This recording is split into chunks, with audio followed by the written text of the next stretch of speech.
What's up, WWE Champions Universe? This is Lee from Champions Chat. I'm here with Slim Numbers, and not long ago, I did a list video of the 7 most overhyped posters or cards in WWE Champions history, and definitely got some ire from people who are like, dude, William Regal is phenomenal, and that wasn't the point. Of course William Regal is phenomenal. The point is the hype-o-meter, not talking about the in-game version of hype, but the real world, buzz version of hype for William Regal was always so high that it almost made him feel like he was the god tier character of the game, and he has his flaws. So on the flip side of that, Slim came to me and was like, dude, I got an idea for something else. So Slim, explain your idea.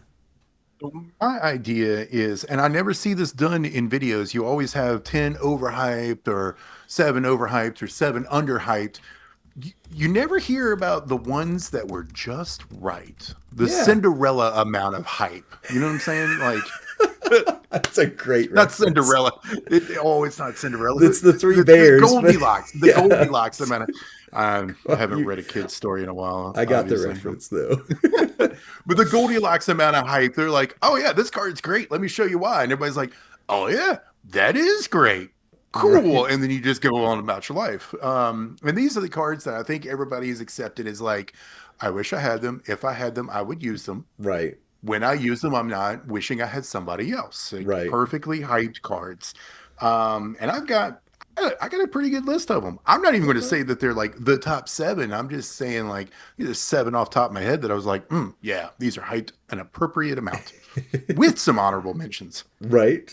What's up, 45 Dominate? Also, Jamie Mod. First off, prayers your way because Jamie Mod's in the hospital right now listening to this podcast or this List 7 episode. And then also said, did somebody say Goldie?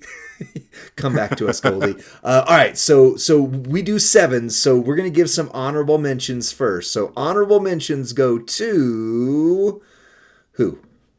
I'm going to go with some of the older cards for this one that were appropriately hyped during their time, but probably don't have a lot of hype anymore. Okay. The first one I'm just going to touch on briefly. It was Acro Edge. Okay. Acro Edge was Zombie Sheamus before Zombie Sheamus. If you had to grind the Brood Edge, really? Just kidding. The Iconoclast. Sorry. I forgot they were 2. I know, I did too until I clicked on the name and I was like, oh wait, there was a Brood version on there. Yes, sorry. I screwed up your flow. Well, I guess technically the Brood Acro Edge is also appropriately hyped because there's no hype about him at all. Yeah. He just is what he is. There you go. All right, sorry, I screwed you up though. So before Zombie Sheamus was Sheamus, what do we got? You got the Educator here, the sub. Yeah, and that's it. If you had to grind anything out, you just click the sub and you'd win. And then you go back in and click the sub and you win. I remember back when kickoff grinds were a thing. Yep. Way back when. And this is before you could get what's his face? Godfather up and running so you could one-click him. Right. Everybody just one-clicked the Educator and made it through as fast as they possibly could. And so, yeah, he was appropriately hyped at the time. He was fantastic for what he did. I hated facing him in feuds because he would probably win. Right. Agreed. Unless I got him subbed down or something, and then the opponent would have an MP plate, and the AI would get the magical swipe they needed to reload their move anyway, even though I had them subbed. I'm not salty, you're salty. I think Acro Edge at the time was fantastic. He wasn't oversold. He wasn't undersold. He just exactly what he needed to be at the time. Yeah, and shout out to the other creator of this channel, Rusty, who got him in a bag the month he came out, and I could not get him for the life of me. And so Rusty's like, well, it's easy, just use Edge. And I'm like, yeah, just use Edge. That's all you gotta do. Oh my gosh. All right, any other honorable mentions? Yeah, 2 more. One, Trickmella. Okay. Carmella, the Princess of Staten Island. I forgot about her. I used to use her a lot as one of my top females, but those days have long gone. Okay. Okay. Absolutely. She was She was good for what she was, right? Nobody ever said she was a world beater, Right. but everybody was like, hey, for a free character. I remember way back, there was actually a conversation is Carmella the best free character that has ever been released? And there was an Interesting. argument for it back at the time that she might have been one of the best free. She's the best free that I could remember up during those days, right? Because I didn't know about number 7 on the list at the time. Right. So yeah, Carmella was fantastic. She stood tall in the ladies division when not very many ladies stood tall in the ladies division. And she was effective. She wasn't necessarily fast. She wasn't necessarily slow. She was effective. Okay. So that puts her at a pretty comfortable honorable mention. I agree. I gotta agree with that one. All right. What's your last honorable mention then? The last honorable mention is Mutant Seth Rollins. Oh, I love Mutant Seth. See, Love Mutant he Seth. looks cool. He broke Boss Battle. Yep. The Chain Absolutely of broke Boss Colossus used to Battle. work with him very well till they unbroke it. I mean, there was just so many, like, Mutant Seth Rollins was a great card, and everybody knew he was a great card, and everybody wanted him. But he wasn't oversold as like, if you don't have Seth Rollins, you're not going to be able to do anything. No, Right. no, it's not. It's just he's a very good card that does a couple of things extremely well. Yeah. There's an infinite setup with him. Well, quote unquote infinite. You got to get a Yeah. little lucky. Right. There's his triple red. Like, he was a really good card. He was a great chase at the time. I think he was an appropriately hyped card. He was fantastic, but not oversold. Right. I agree. And quick shout out to Pelkey. I'm not at my office today. I'm at my house. But Pelkey actually check out the video, created a custom figure for me. It's not 3D printed, I don't think, because it's like a weightier or build. But he hand painted them or something. I don't know what he did, but it's phenomenal. So check out that video, and then hit up Pelkey from that video if you'd like, some love for that. But he made this. I've got this exact character, on my character shelf at my office. So there you go. That's awesome. That is Yeah. really cool. I love it. All right, so now we're getting into the real numbers here, and also shout out to those in the comments like, "Dang, that's a lot of TP." I forgot to put up the "This is a test account." This is not my personal account. This is my CC account, just so everybody's clear on that. But number 7 on Slim Numbers list goes to who? Sika. Of course. Yeah. Of course. I Sika. love me some Sika. This was the guy. I have a quick story, and then I'm gonna let you tell me why he's the best. But his gear was originally obtainable if you did certain things. It was like 7 days or 14 days, whatever it was, but you had to do a certain thing each day. And if you did that thing, you got his gear at the end of those days. I took Sika up day 1 and maxed him out. And one of the days was like day 3 of that thing was, take him up 1 level. It was the simplest thing. Take him up 1 level. Mm-hmm. I could not do it because he was already at the max level. So I missed his gear because of me getting aggressive in the game. Oh, dang. Anyway. See, this is why we need blogs. Anyway, right? Well, let's shout out to blogs. Oh, yeah. Anyways. Sika, to my knowledge, in my experience, was the first card that had a plate named after him. Oh yeah. And the plate's not even for him, but everybody started calling the heroic Titan chest the Sika plate. I think that's what it's called. The Sika plate. Titan's crest. Yeah. Okay, but everybody started putting it on Sika. Yep. And started rolling with Sika, just absolutely stomping everybody in its way, with a relatively easy moveset, relatively easy entourage. Like, it was just click your way through it, and you would do, at the time, massive damage. Yep. So yeah, I mean, I don't have much more to say about Sika other than he got a plate named after him because he was that good with the plate, and people probably still call it the Sika plate to this day. From probably old school players probably still call Right. it a Sika plate, or at least think of it that way. That to me is the almost definition of appropriately hyped. Like, yeah, this card's great if you have a plate for him, and it was so ubiquitous that they just started calling it the Sika plate. Yep. That's brilliant. That is the perfect amount of hype for a card, which was also a free tier card, by the way.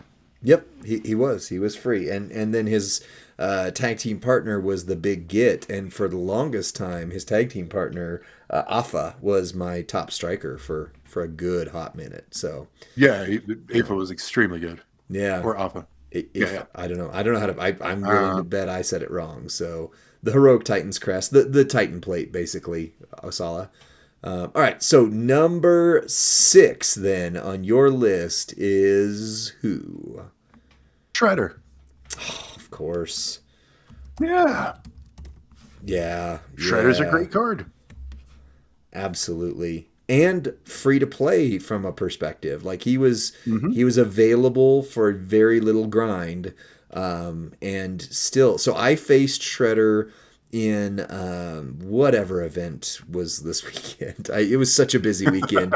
Um, I'm guessing it was Showdown, right? So I faced Yes. Shredder in a Showdown battle, and he got me into his sub, and I absolutely forgot that his sub is the like now it's him and Sheamus, but I forgot like when I've mentioned like oh they should bring back subs, nobody has a good sub. I'm sitting there like just totally missing the fact that Shredder still has a top sub, 1.5 Yeah. million per turn. Yeah. It's Shredder's fantastic. He's got a sub bleed combo. He's got a multiply gem set up. You can, if you need to do botch stuff, he can do botch gem stuff. Like, he is a fantastic card. Everybody knows he's fantastic. Nobody went over the moon Yep. with Roman Reigns, the Shredder. It was just like, look, check out this great card. Yeah. And he is great, and he's still used to this day. He's extremely versatile. For a long time, Shredder was probably many people's top technician in the game. Yep.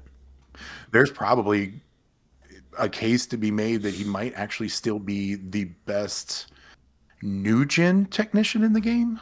Let me look through my new gens real quick. I think you're probably right because who else is a new gen Nobody is tech? immediately springing to mind. Right. Doesn't mean it doesn't exist, just does not springing Right. to mind. No, but that's, I mean, you're right, because the new gens really haven't been touched since the Turtles event. So, I would say, like, new gen Bam Bam is probably your best striker because most people don't have Cody. But other than that, the best new gen is usually one of the Turtles characters. So, Yeah. So there is Hip Hop Cena. yep. Oh, that's of Yeah. course. Yeah. Never Yeah. mind. Hip But Hop Cena is the best, like, tech in the yeah, game, period. But, he's in the top 5 conversation for sure. But once you yeah. get through Hip Hop Cena, you start talking about, well, Razor Ramon in feuds only. You Right. start talking about Mr. Perfect with Zorro builds. You start talking Right. like it Scott Steiner, like, Yeah. Yeah. yeah. Yeah. And then you got Shredder standing way tall, like, no, I could do a bunch of things really well, guys. Like, pick me up, let's go. Right. Um, I think the hype around him was adequate when he was released. I think the hype around him as oh yeah, that's a really good card is still extremely warranted. I think the excitement level about Shredder has always been about right. I agree. And the only knock I have on him now is the fact that you have to use wild hype. So Yeah, that's going to be yeah. the stopping block for a lot of people, me included, taking him up higher. But after I saw that sub build, because it hit me for 80 million, that sub build did in Showdown. So it was very easy because it's a 3 MP to get it going.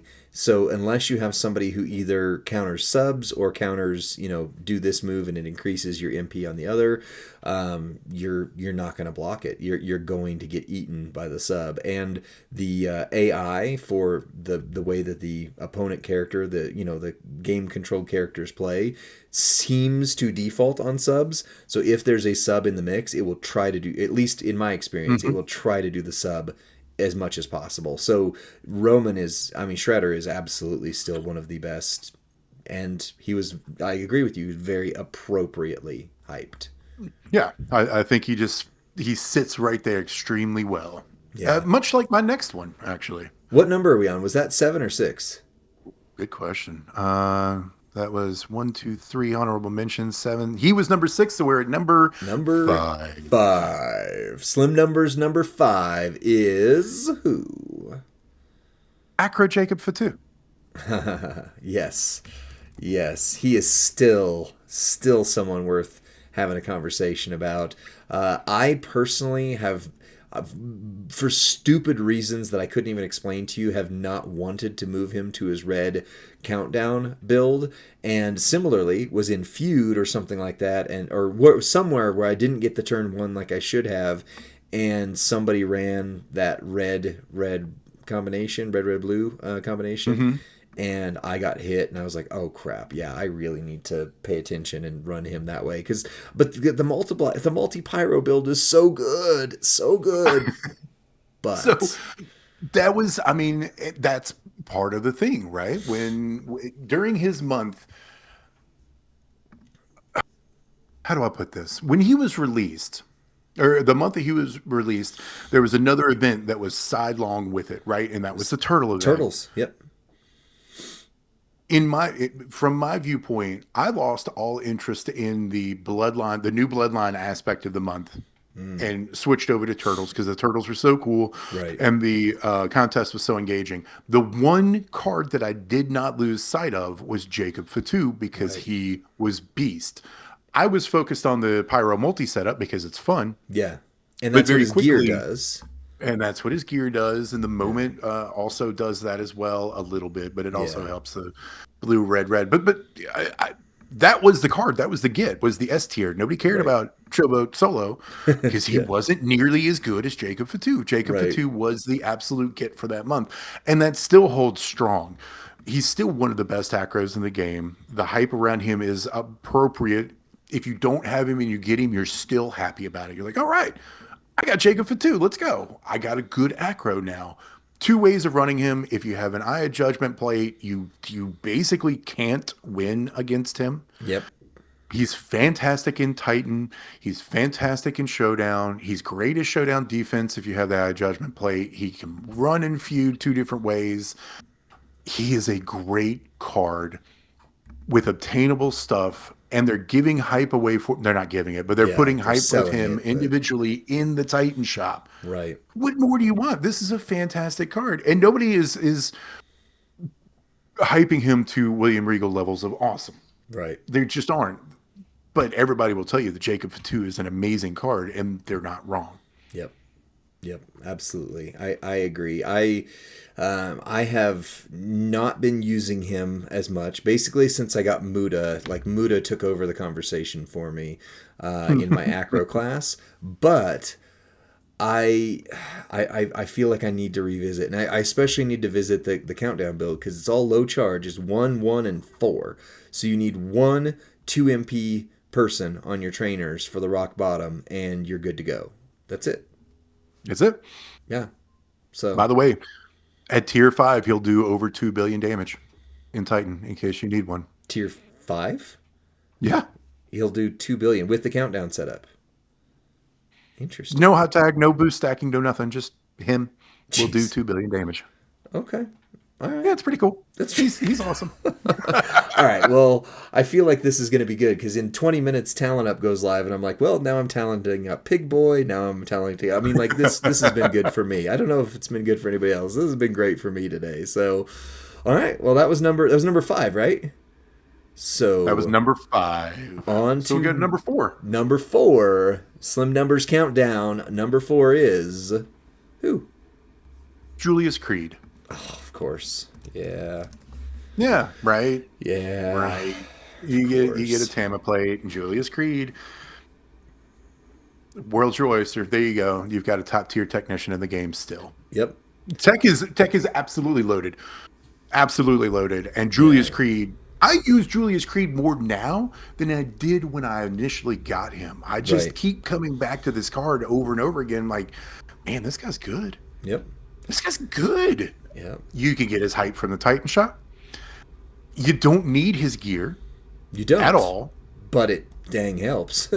It, wa- his If you gear get the doesn't move help him off. in feud or showdown Right, because because you you can't can't get get the that move move. load, Right. but you can do it in Titan. So Yep. all of a sudden, the gear is great for Titan of Yep. all things. Yeah. It's a 2-click move set. It goes huge. It follows all of the rules of today's meta. Yep. It's a Julius is a fantastic card and was another one of those cards that during his month everybody's like, oh yeah, Julius Creed's the get. And So, I think was he part of the old MLC obtainment model? I think he was.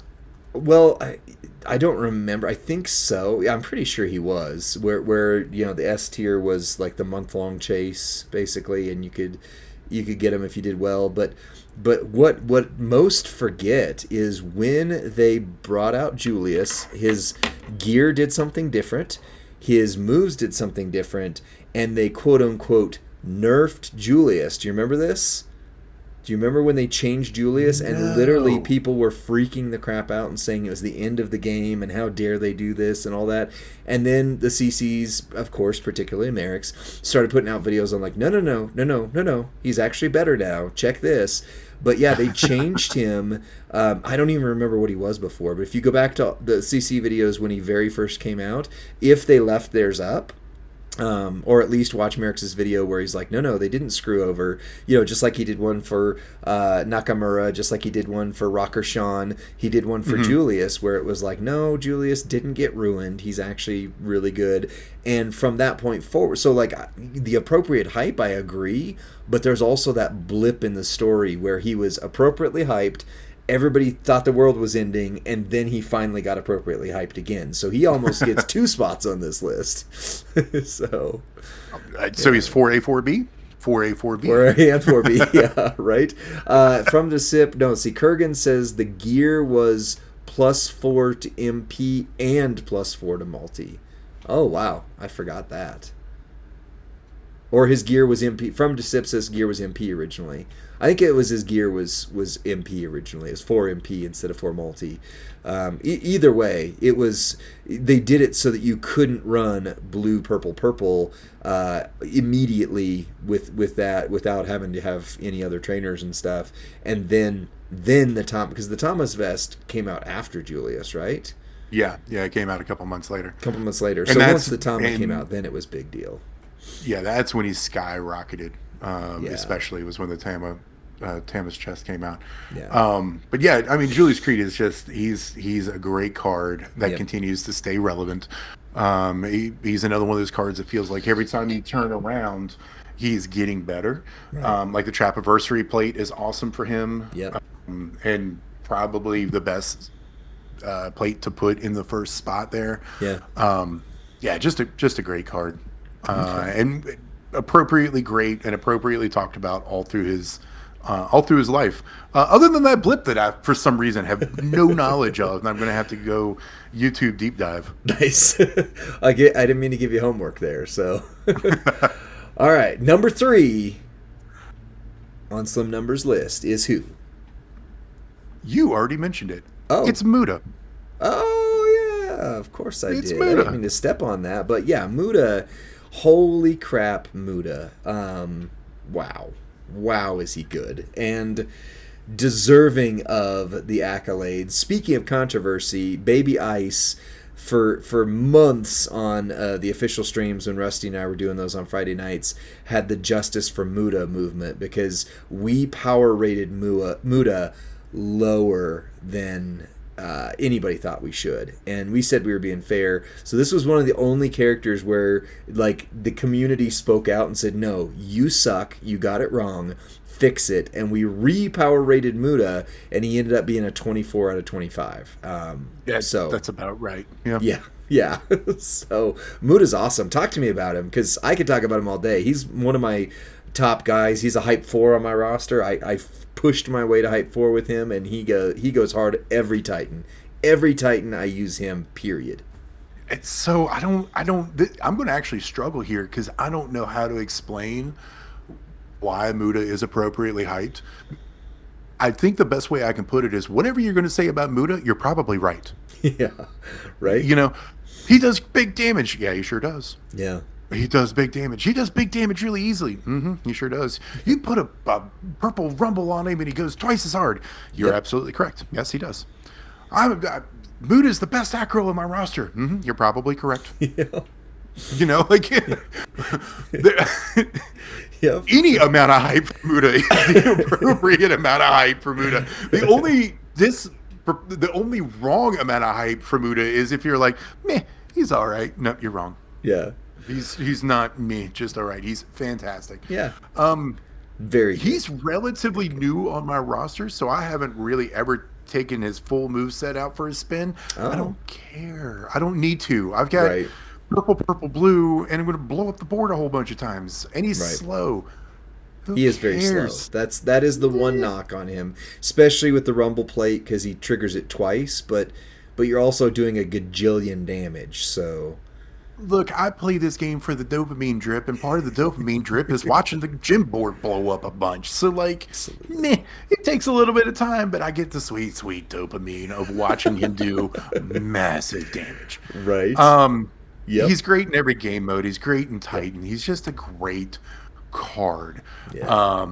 The detractors are so small. Yeah. They're so minimal. Like, oh, yeah, Muta's cool, but he's a little slow. Yeah, okay, who cares? Yeah. That's it. That's the only thing you're going to be able to say about Muta is he's a little slow. That's fine. Whatever. That's he is right. a little slow.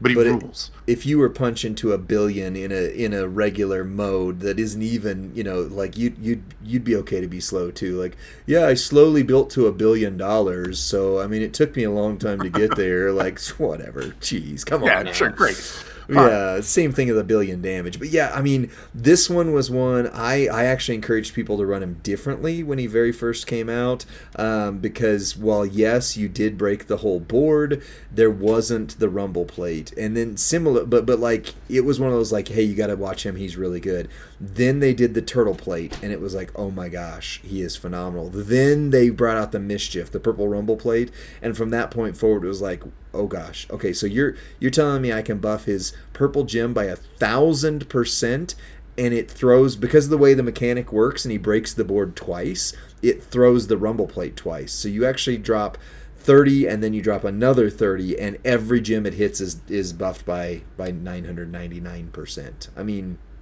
Yeah, so it's essentially you're putting a 10x on the gem. Yeah.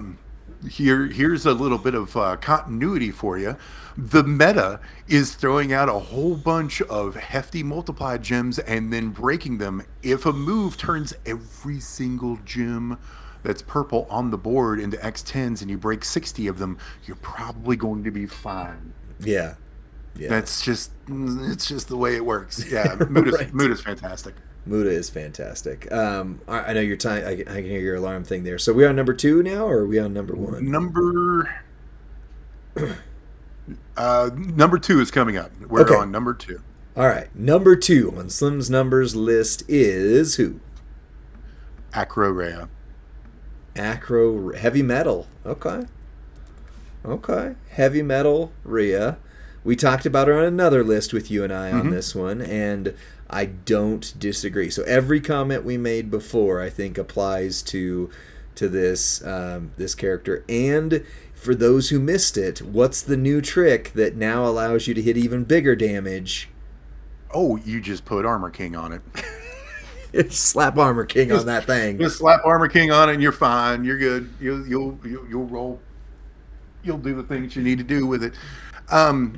The thing with being hyped and heavy metal Rhea Ripley, and I am absolutely repeating myself, is she was a Legend era Acro at a time when both Acro and Legend era was relatively weak. Yeah, and Legends era was anemic because it was literally you likely only had Showboat. What's her name? I know it. And it just Wendy left. Richter. Wendy Richter, and Yeah. she was like if you had, and they often did requirements where CSS was a Legends era female, and you had Wendy. Like your hopes of winning were slim to none. Not doing that intentionally to your name on there, but like literally slim to none. And they required her all the freaking time. So for that reason alone, Acro Rhea holds a special place in my heart because she fixed one of the biggest problems in WWE Champions. Yeah, absolutely. And so she was extremely hyped when she was released because of that, for good reason. All of a sudden, you now had a usable card Yeah. for a specific era, and now you have, at the time, arguably the best Acro lady in the game, and quite frankly, probably the best lady in the game as well, or if not the best in the conversation. So that was the hype about her when she was released. And as the months and years have gone on, you still talk about heavy metal Rhea Ripley in kind of the same tones. Like, she's not going to reload. She's going to hit really hard once. She Right. kind of keeps getting a little bit better. Not like leaps and bounds better, but still just getting a little bit better every single time they put out something that's multiply or MP and stuff like that. To the point where she's still many people's best acrobat on the roster Yeah. outside of Kerry Zane. I And just agree. just a fantastic card. Never overhyped, in my opinion. It was never like, she never got to a level where, you know, you eventually start rolling your eyes about how great she is, because she was absolutely that great, and it has been since she was released. Agree. Absolutely agree. Well, that's number two. I can't even begin to fathom what your number one is going to be. So I'm not even going to try and guess. I'm just going to hit the button and say, Slim Numbers number one most appropriately hyped character in WWE Champions history is Stephanie Vaquer. Oh, okay, okay, yeah. I may be a little bit of a homer on this one. I really like Stephanie Vaquer as a wrestler. Yep. I think she's fantastic at what she does in the ring. She was incredibly hyped and talked about and sought after to be in the game. Yep. And when she landed in game, it turns out that she is awesome. Yeah. She has two fantastic move sets. Yep. Absolutely crushes. The model is great. One of the better models in the game, I think, as far as what they look like in real life versus what they look like in game. Yep. She's got moments that are relevant. She has gear that is relevant. You can get her hype relatively easy. She stands tall in a class that has some pretty tall people in it. Yeah. Yep. You know, I think, and I don't think I'm wrong here, I think a lot of people were like, oh, I can't wait for Steph Vaquer to show up.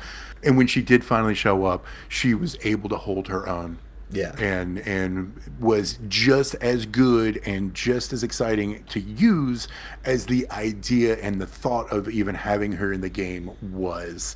Yeah. And I don't think I've ever really seen those two through lines ever match up, right? Where there is an absolute hope for a character to show up, and when they show up, they are just as good as what they wanted that character to be. Yeah, I concur. I am a big advocate of her triple black moveset. She's 200 million bleed turn one. Like 200 freaking million bleed. However, literally at the start of this stream, because I'm actually going to do a video, some point here in a moment for her, triple blue, now that she has gear, now that we, have some rainbow cross breaks available, things like that, if you do her build, she gets 350 more blue gem damage. Plus, she has unblockable damage from bonus damage for every crossbreak gem, and then she breaks the entire board into blue. It's not her primary color. Who cares? It does 100 million damage with gear. So do you want to bleed him out for 200 million? Do you want to hit him for crossbreak and 300 million? Which way would you like to end your opponent's existence, Slim? That's the question with her. So the answer to that is yes. Yes, I would. Yes. I would like to just go ahead and end them, period. So yeah, I legitimately saw somebody post in the Champions Chat Discord server, oh, Stephanie Vaquer, I heard she's terrible. I heard she was way terrible, overhyped and all that. And I was like, well, are you freaking kidding me? Which is when I did I had to prove, when I said 200 million bleed, I'm not joking. I had to go through and show him, this is the moveset, here's how you run it. Because triple black is a little clicky. Let's be honest, triple black is a little clicky. Yeah, absolutely. Great, triple blue is not. So do you want to destroy him this way with a little clicky, or do you just want to destroy him this way without the little clicky? And the fact that it's 200 or 300 million damage with the gear, she still hits very, very hard without it. Like, you're still in the 100+ million club either way. So what do you got? What more do you want, right? Like, that to me, I don't know. That when I started thinking about the appropriately hyped cards list, she was the first one I thought of. It was like, oh, yeah, of course, her. Like, right. She was, I don't know. She's fantastic card, fantastic model. You have everything that you need for her is still in game. It's obtainable. You can still roll with it. And I don't think anybody is going out of their way as being like she's the best striker in the game. No. I might have said that, but she might be. Yeah, well, I mean, I don't know. You can justify that argument though. Like, right. You could justify, is she the best striker in the game? But nobody is like definitively, oh, she's the best. No, Naomi and Nia, and to a smaller extent, Zombie Bailey still exist, and people will still talk about them. Whereas with some of the overhyped characters like KO and Regal, it is better than everything. Right. Is it really?